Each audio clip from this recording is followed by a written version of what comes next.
একসময় যেসব যুদ্ধ বিমান আকাশ কাঁপাতো, কোটি কোটি ডলার খরচে তৈরি হতো, সেসব উড়োজাহাজ এখনও পড়ে আছে এক বিশাল মরুভূমির মধ্যে।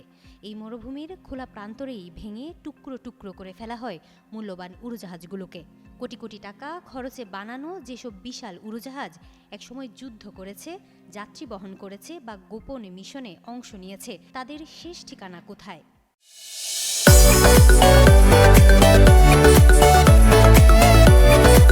যুক্তরাষ্ট্রের অ্যারিজোনা মরুভূমি তেমনই এক জায়গা, যেখানে পড়ে আছে প্রায় ৪,০০০ পুরনো উড়োজাহাজ।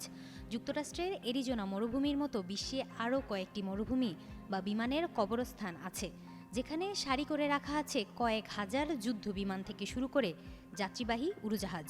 পুরনো হলেও অনেক বিমান এখনও চলার মতো অবস্থায় থাকে।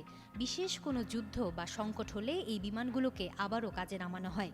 পুরো বিমানে ব্যবহার করা না গেলেও অনেক যন্ত্রাংশ একদম ভালো থাকে, সেগুলো খুলে ফেলা হয় এবং অন্য উড়োজাহাজে ব্যবহার করা হয়। অনেক বিমান এমন অবস্থায় থাকে যেগুলো হয়তো ভবিষ্যতে কাজে লাগতেও পারে, আবার নাও পারে। তাদের রেখে দেওয়া হয় স্টোরেজে। তবে অনেক উড়োজাহাজ থাকে যেগুলো আর কখনোই চলার মতো নয়। তাদের কেটে ফেলা হয়, ধাতব অংশ রিসাইকেল করে ব্যবহার করা হয় অন্য কাজে। এই জায়গাটি শুধু প্রযুক্তির ছুটির ঘর নয়, এটা ইতিহাসের এক নীরব সংগ্রহশালা। প্রতিটি বিমানে আছে গল্প, যুদ্ধের, বিজয়ের আর আকাশ ছোঁয়ার স্বপ্নের। মজার বিষয় হলো, পর্যটকরাও অনুমতি নিয়ে সেখানে ঘুরতে পারেন। একসময়ে আকাশে উড়েছে যেসব উড়োজাহাজ, আজ তারা বিশ্রামে। কোটি টাকার এই যন্ত্রগুলো এখনো শুয়ে আছে মরুভূমির বুকে, নীরব, স্থির আর অতীতের সাক্ষী হয়ে।